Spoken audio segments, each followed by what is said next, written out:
NVIDIA oznámila svoju najnovšiu aplikáciu s jednoduchým názvom NVIDIA App, ktorej cieľom je zjednotiť všetky dôležité funkcie z ostatných aplikácií, ako je NVIDIA Control Panel, GeForce Experience a RTX Experience. Každá zo spomenutých aplikácií ponúka iné nástroje a vo výsledku to znamená, že ak chcete využiť grafickú kartu GeForce naplno, potrebujete si ich všetky nainštalovať a pravidelne ich aktualizovať.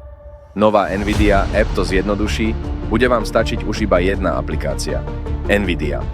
App predstavuje najjednoduchší spôsob, ako udržiavať počítač v aktuálnom stave a mať prístup k najnovším ovládačom, technológiám a exkluzívnym nástrojom od NVIDIA. Aplikácia zároveň ponúka prístup k jednotnému riadiacemu centru pre grafickú kartu a praktickým nástrojom na nahrávanie. Pozitívnou zmenou, ktorú prináša nová NVIDIA App, je fakt, že sa už nemusíte prihlasovať do vášho NVIDIA účtu, ak si chcete stiahnuť najnovší ovládač pre grafickú kartu.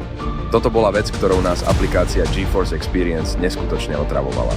Dostupná je v beta verzii NVIDIA App, je aktuálne dostupná v beta verzii. Pokiaľ máte záujem o jej vyskúšanie, môžete si ju stiahnuť z oficiálneho webu.